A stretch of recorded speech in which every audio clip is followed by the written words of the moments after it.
'tis the season to be podcasting. Stay inside with a warm beverage and a hot microphone. If you're interested, Spotify can help you out. They've got a platform that lets you make one, distribute it, and earn money all in one place for free. It's called Spotify for Podcasters, and here's how it works. Spotify for Podcasters lets you record and edit podcasts right from your phone or computer. So you've already got the equipment necessary to start recording today. Then you can distribute your podcast to Spotify, Apple, Google, and everywhere else podcasts are heard. Video podcasts are also available on Spotify. And when you want to take conversations with your fans to the next level, Q&A and polls are an excellent way to get them talking. With Spotify for Podcasters, you can earn money in a variety of ways, including ads and podcast subscriptions. Best of all, it's completely free. I switched Dorky, Geeky, Nerdy over to Spotify for Podcasters, and I haven't regretted it. The analytics are fantastic, and the new tools for hosting and updating the feed are way more than I could do self-hosting. Now, it's your turn. Head to podcasters.spotify.com and read all about it. Then, let me know what you're podcasting all about.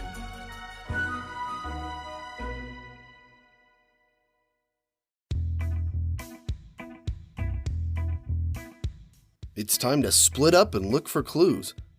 Hey gang, this is Brian Rollins, and you're listening to the Dorky, Geeky, Nerdy Trivia Podcast. Every week we bring you 30 fun trivia questions. This week, we're helping to celebrate 50 years of Scooby-Doo and the gang. If you're new to sleuthing with us, you can head over to dorkygeekynerdy.com/rules to find rules on how to play the game. Or you can make up your own rules as you go along. No one here will judge. Okay, got your Scooby snacks packed? Then hop in the van and let's solve a mystery. The Dorky Round.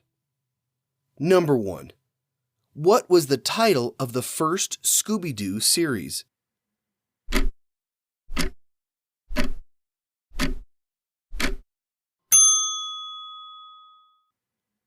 Scooby-Doo, where are you?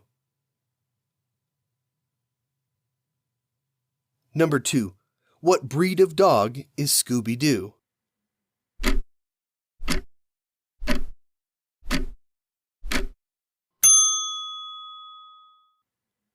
He's a Great Dane. Number 3. What animation studio produced the initial series?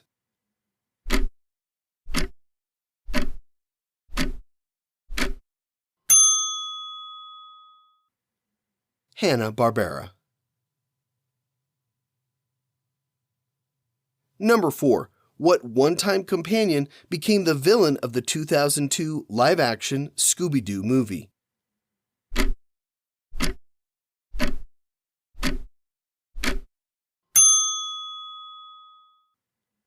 Scrappy-Doo.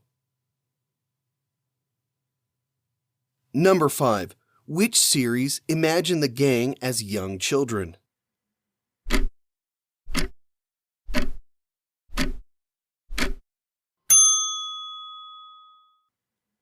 A Pup Named Scooby-Doo.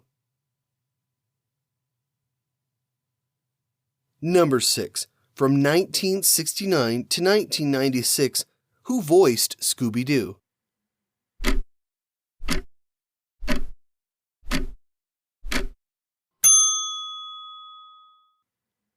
Don Messick. Number 7. Who is the only actor to play both a live-action and an animated version of a Scooby-Doo character?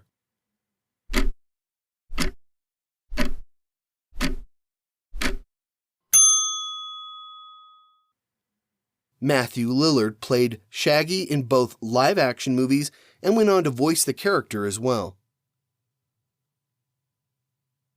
Number 8. What color is Fred's iconic ascot?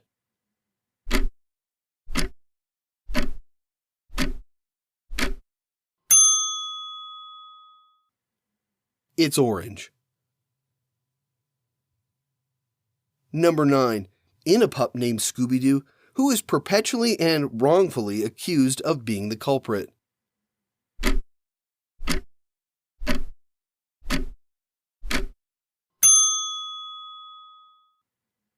Red herring. Number 10. The blind without 'em trope comes from which Scooby-Doo character?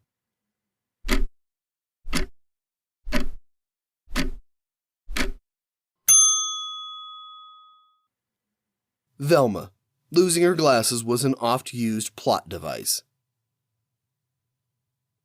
The Geeky round. Number 1. What was the name of Scooby's dim-witted country cousin?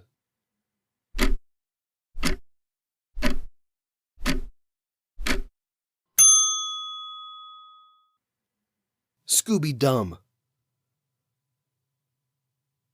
Number 2. Which Scooby series took place in Crystal Cove, California?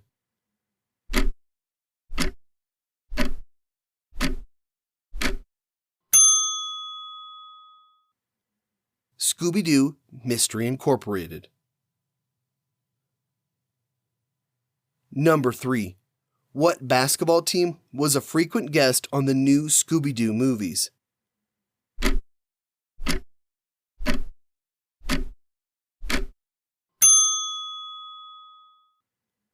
The Harlem Globetrotters.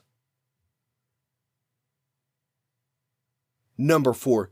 In 2002, Frank Welker took over as the voice of Scooby-Doo. What character does he usually voice?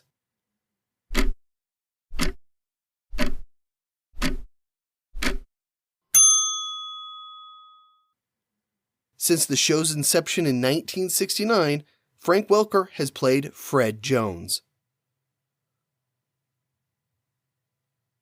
Number 5. In 2016, DC launched what Scooby-Doo comic?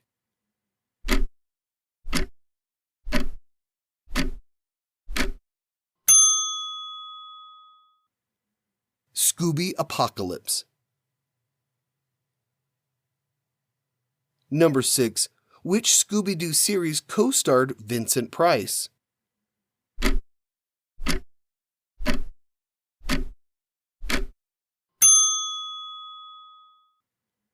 The 13 Ghosts of Scooby-Doo. Number 7. Before joining the Marvel Cinematic Universe as a director, who helped write the 2 live-action Scooby-Doo movies?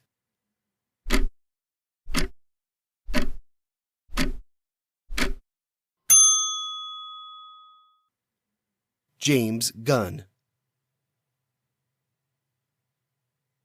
Number 8. What 1998 direct-to-video movie had Scooby and the gang facing off against real ghosts and werecats?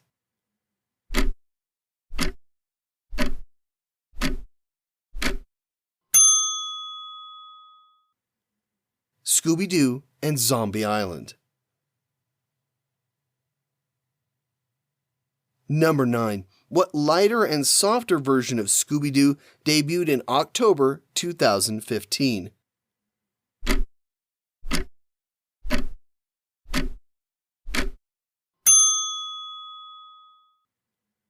Be Cool, Scooby-Doo. Number 10. Edgar Cantero wrote what pseudo-spoof of Mystery Incorporated in 2017?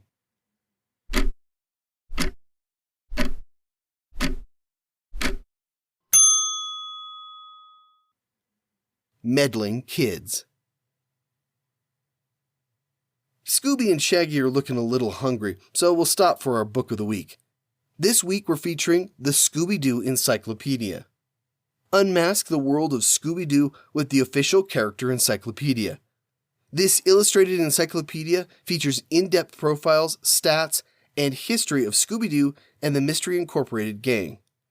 From detailed diagrams of the Mystery Machine, to jokes, to profiles of the more than 200 monsters and villains. The Scooby-Doo Encyclopedia is sure to please Scooby fans of all ages, from meddling kids to adults. As a bonus book of the week, we're also recommending the aforementioned Meddling Kids by Edgar Cantero. It's a great mystery thriller written by someone that loves the old series. You can find links to both books at dorkygeekynerdy.com/book. And now, let's head back to the show before the gang gets into real trouble. The Nerdy Round. Number 1. What is Shaggy's real name?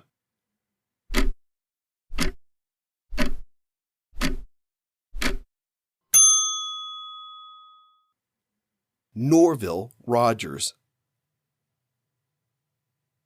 Number 2. What is the title of the very first episode of Scooby-Doo?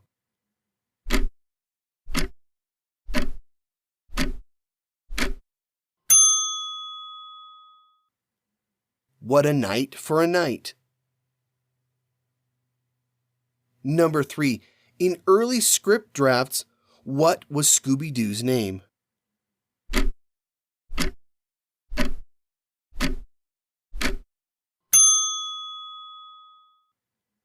Too Much, and he was supposed to be a sheepdog. Number 4. What is Scooby-Doo's full first name?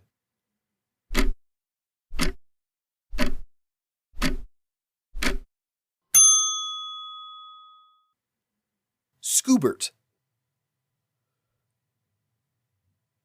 Number 5.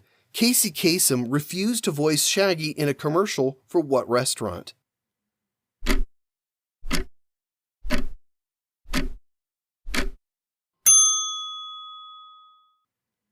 Burger King. Kasem was an avid vegetarian. Number 6. Which series saw Shaggy inherit $1 billion from his Uncle Albert?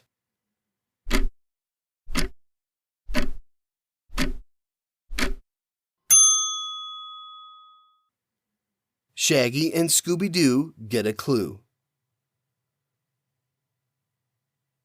Number 7. How many episodes did the first series, Scooby-Doo Where Are You, have?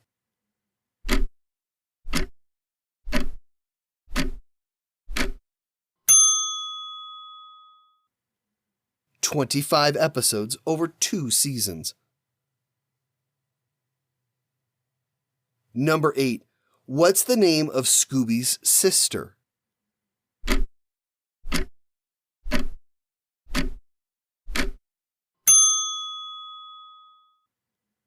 Ruby-Doo.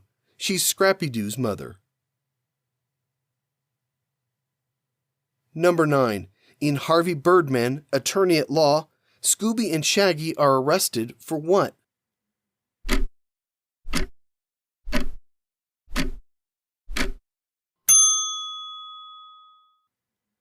Possession.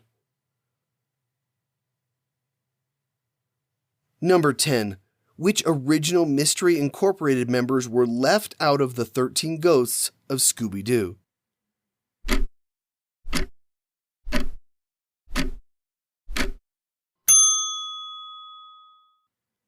Fred and Velma.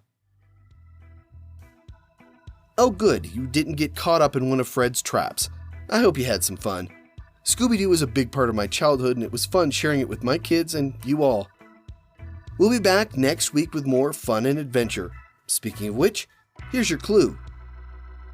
Edward Teach, Jack Rackham, and Roberto Confresi were all famous members of what occupation?